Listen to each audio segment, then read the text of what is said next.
የኢትዮጵያ ህዝብ በእውነት ይቅርታ ጠይቃለሁ እስካሁን ስለዘገየው። በእውነቱ ድሮ ነበር እኮ እንዲህ አይነት ፕሮግራም መጀመር የነበረብኝ ወገን።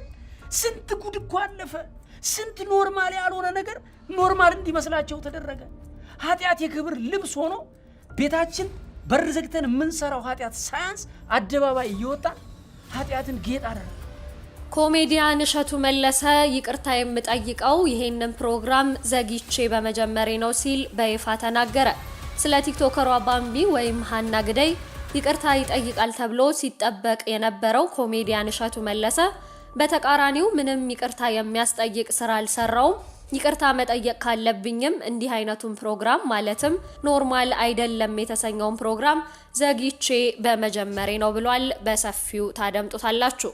ከባህር ማዶ ወዳገኘነው መረጃችን ስናልፍ አሜሪካ በሆርሙዝ ሰርጥ ላይ የተያዙ መርከቦችን ከዛሬ ጀምሮ ነፃ ለማውጣት እገዛ ታደርጋለች ሲሉ ትራምፕ ተናግረዋል። ወዲህ ደግሞ ሆርሙዝ በትራምፕ ቅዠት አይተዳደርም ስትል ኢራን ምላሿን ሰጥታለች። በሰፊው ይዘነዋል። ከዚሁ ከሆርሙዝ ሰርጡ ጋር በተያያዘ የፈረንሳይ ፕሬዝዳንት ሆርሙዝን በአሜሪካና በኢራን የተቀናጀ ጥረት ዳግም እንዲከፈት ማሳሰባቸው ተገልጿል። ይህ በእንዲህ እንዳለ የኢራን ጦር አዛዥ በሆርሙዝ ጉዳይ የአሜሪካን ደጋፊዎች በጥብቅ ማስጠንቀቃቸው እየተገለጸ ይገኛል። በሰፊው የምታደምጡት መረጃችን ነው። የተባበሩት አረብ ኤምሬቶች መከላከያ ሚኒስቴር ከኢራን የተወነጨፉ 3 ሚሳኤሎችን ማክሸፉንና 4ኛው ደግሞ ባህር ላይ መውደቁን በይፋ አስታውቋል። እስከ መጨረሻው ድረስ አብራችሁን ልትዘልቁ ከወደዳችሁ ሁሉንም መረጃዎች በሰፊው የምናስደምጣችሁ ይሆናል።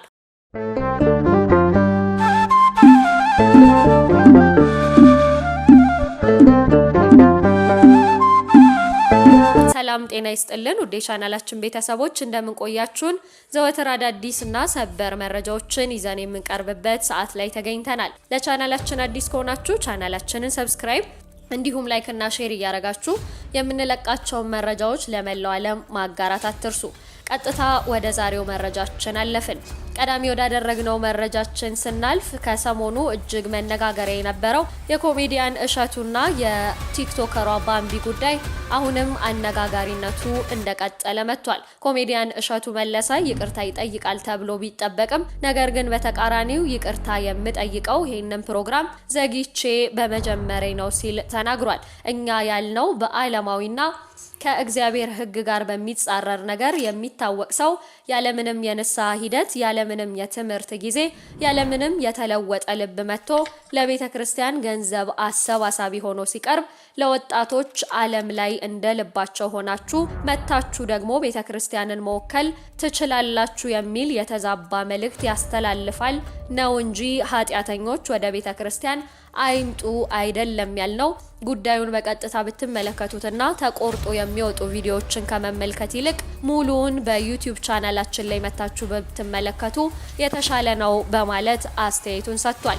ኮሜዲያን እሸቱ መለሰ አክሎም ሁላችንም በድለናል የእግዚአብሔርም ክብር ጎሎናል፣ ነገር ግን ደግሞ ኃጢአታችንን ስለምናፍርበት ተደብቀን በር ዘግተን ስላቃተን እንበድላለን እንጂ አደባባይ ላይ ወጥተን የክብር ልብስ አድርገን ለብሰነው ቪዲዮ ቀርጸን እየለቀቅን ትውልዱን ኖርማል እንዲመስለው አናደርግም። አሁንም በድጋሚ የሚለው ነገር ኖርማል አይደለም። ኖርማል የማይሆኑ ነገሮችን ኖርማል እንዳልሆኑ ለማስተዋወቅ ነው ይሄንን ፕሮግራም የጀመርኩት ብሏል። ይሄንን ፕሮግራም ዘግይቼ በመጀመሬም እጅግ በጣም ይቅርታ ጠይቃለሁ በማለት በተቃራኒው እንግዲህ ቲክቶከሯን ባምቢን ይቅርታ ይጠይቃል ተብሎ ሲጠበቅ የነበረው ኮሜዲያን እሸቱ መለሰ ይቅርታ የምጠይቀው ይሄንን የመሰለውን ፕሮግራም ቆይቼ በመጀመሬ ነው በማለት ሐሳብ አስተያየቱን እየገለጸ ይገኛል። ይሄንን የተመለከቱ በርካቶች እንግዲህ የራሳቸውን ሐሳብ አስተያየት እየገለጹ ይገኛሉ። እናንተ በዚህ ጉዳይ ምን ትላላችሁ? ሐሳባችሁን በኮሜንት አጋሩን። ወደ ቀጣዩ መረጃችን ስናልፍ ከባህር ማዶ ያገኘናቸው መረጃዎች እንዳስሳለን። አሜሪካ በሆርሙዝ ሰርጥ ላይ የተያዙ መርከቦችን ከዛሬ ጀምሮ ነፃ ለማውጣት እገዛ ታደርጋለች ሲሉ ትራምፕ ተናግረዋል። በተቃራኒው ኢራን ደግሞ ሆርሙዝ በትራምፕ ቅዠት አይተዳደርም ስትል ምላሿን ሰጥታለች። የዩናይትድ ስቴትስ ፕሬዝዳንት ዶናልድ ትራምፕ ዩናይትድ ስቴትስ ከሰኞ ጀምሮ በሆርሙዝ የባህር ዳርቻ ላይ የታገቱ መርከቦችን ለመልቀቅ እንደምትረዳቸው ገልጸው አስተዳደሩ የኢራንን ስትራቴጂካዊ የውሃ መንገድ እገዳ እንደሚያፈርስ ጠቁመዋልም ነው የተባለው። ትራምፕ እሁድ ዕለት ዘመቻቸውን ያስጀመሩት የፕሮጀክት ነጻነት የሚል ስያሜ የተሰጠው መርከቦቻቸው በችግር ላይ ባሉ ሀገራት ጥያቄ መሰረት መሆኑን በመግለጽ ገለልተኛና ንጹሃን ተመልካቾች በማለት መናገራቸውም ይታወሳል ነው የተባለው።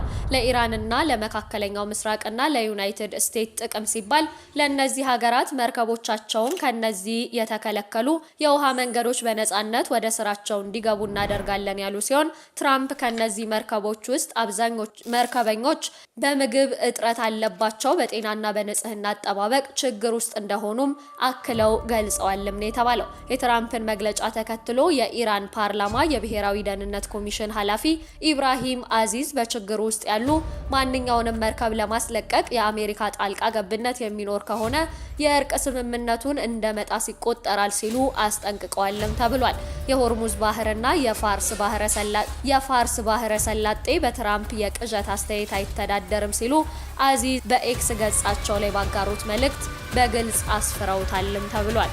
ይህ በእንዲህ እንዳለ የፈረንሳይ ፕሬዝዳንት ሆርሙዝን በአሜሪካና በኢራን የተቀናጀ ጥረት ዳግም እንዲከፈት አሳስበዋል። የፈረንሳዩ ፕሬዝዳንት ኢማኑኤል ማክሮን አሜሪካና ኢራን የሆርሙዝ ባህርን በተቀናጀ መንገድ እንዲከፍቱ ያሳሰቡ ሲሆን ትራምፕ የዩናይትድ ስቴትስ ጦር መርከቦች በውሃ መንገዱ ላይ እንዲሰማሩ ካዘዙ በኋላ ነው ተብሏል። ከሁሉም በላይ የምንፈልገው በዩናይትድ ስቴትስ እና በኢራን የተቀናጀ ጥረት ዳግም የመስመሩ መከፈት ነው። የሆርሙዝ ባህርን እንደገና ለመክፈት ብቸኛ መፍትሄው ይህ ነው ሲሉ ማክሮን በአርሜኒያ የአውሮፓ መሪዎች ስብሰባ ላይ ተናግረዋል። የፈረንሳዩ መሪ አክለውም ግን ለኔ ግልጽ ባልሆነ ማዕቀፍ በማንኛውም ወታደራዊ ዘመቻ አንሳተፍም ያሉ ሲሆን በሌላ በኩል ደግሞ የኢራን ጦር ትራምፕ በሆርሙዝ ባህር ዳርቻ ላይ የተዘጉ መርከቦችን ለማስለቀቅ የባህር ኃይል ተልዕኮ ለሰጠው መግለጫ ምላሽ ሰጥተዋልም ነው የተባለው። የውሃ መንገዱ ደህንነት በኢራን እስላማዊ ሪፐብሊክ ታጣቂ ኃይሎች እጅ ነው በማለት አስጠንቅቀዋል የተባለ ሲሆን በማንኛውም ሁኔታ ውስጥ ያለ አስተማማኝ መተላለፊያና አሰሳ ከጦር ኃይሎቹ ጋር በቅንጅት መከናወን አለበት ሲል አስጠንቅቋል። የሆርሙዝ ባህር ዳርቻ ደህንነትን በሙሉ ኃይላችን እናስተዳድራለን፣ እናም ሁሉም የንግድ መርከቦችና ታንከሮች ደህንነታቸው አደጋ ላይ እንዳይወድቅ በሆርሙዝ ባህር ዳርቻ ላይ የሰፈረውን የታጠቁ ኃይሎች አስተባባሪነት ከሌላ ከማንኛውም እንቅስቃሴ እንዲታቀቡ እናሳውቃለን ሲል ወታደራዊ ኃይሉን በጥብቅ አሳስቧልም ነው የተባለው። ይህ በእንዲህ እንዳለ የኢራን ጦር አዛዥ በሆርሙዝ ጉዳይ የአሜሪካን ደጋፊዎች በጥብቅ አስጠንቅቀዋል።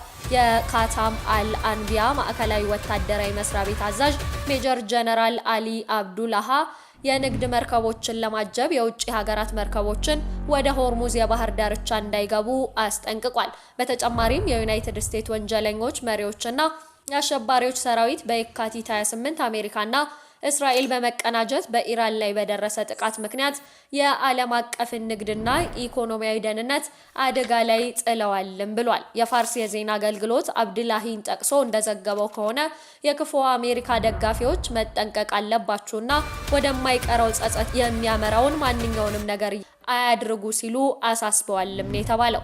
ቀደም ሲል ፕሬዝዳንት ትራምፕ በሆርሙዝ ባህር ዳርቻ ዘመቻ እንደሚከፍቱ የተናገሩ ሲሆን ይኸው ዘመቻ የፕሮጀክት ነጻነት የሚል ስያሜ የተሰጠው ሲሆን መርከቦቻቸው በጠባቡ የውሃ መስመር ላይ የታሰሩ ሀገራት መርከቦቻቸውን ከነዚህ የተከለከሉ የውሃ መስመሮች እንዲላቀቁ ባቀረቡት ጥያቄ መሰረት እንደሚተገብሩም ተናግረዋል። ይሁን እንጂ የኢራን ጦር አዛዥ በሆርሙዝ ጉዳይ የአሜሪካን ደጋፊዎች በጥብቅ ማስጠንቀቃቸው እየተገለጸ ይገኛል። በሌላ መረጃ የተባበሩት አረብ ኤምሬቶች መከላከያ ሚኒስቴር ከኢራን የተወነጨፉ 3 ሚሳኤሎችን ማክሸፉንና አራተኛው ባህር ላይ መውደቁን አስታውቋል። መከላከያ ሚኒስተሩ በሀገሪቱ የተለያዩ ክፍሎች ፍንዳታዎች መሰማታቸውንና ይህም ደግሞ በከሸፉት ሚሳኤሎች ምክንያት እንደሆነ ገልጿል። ሚኒስተሩ ይህንን ያለው የሀገሪቱ የአደጋ ጊዜ አስተዳደር ባለስልጣን ለተወነጨፉ ሚሳኤሎች ምላሽ እየሰጠ መሆኑን ካስታወቀ በኋላ ሲሆን ባለስልጣኑ የሀገሪቱ ዜጎች ደህንነቱ የተጠበቀ ስፍራ ውስጥ እንዲቆዩ ማሳሰቢያ አስተላልፎም ነበር። እስካሁን ኢራን ለጥቃቱ አስተያየት አልሰጠችም የተባለ ሲሆን በአሜሪካና እስራኤል ጦርነት የተከፈተባት ኢራን ኤምሬቶችን ጨምሮ የባህረ ሰላጤው ሀገራትን በማጥቃት የአጸፋ አጸፋ ስትሰጥ መቆየቷም የሚታወስ ነው።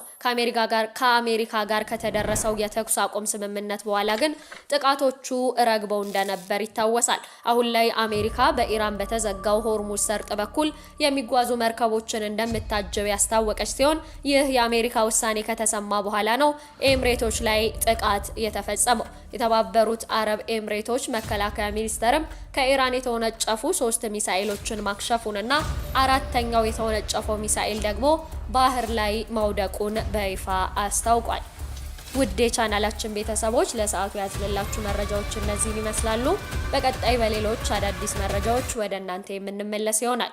ለቻናላችን አዲስ ከሆናችሁ ቻናሉን ሰብስክራይብ እንዲሁም ላይክ እና ሼር እያደረጋችሁ የምንለቃቸውን መረጃዎች ለመላው ዓለም ማጋራት አትርሱ። በቀጣይ በሌሎች አዳዲስ መረጃዎች ወደ እናንተ እስከምንመለስ ሰናይ ቆይታ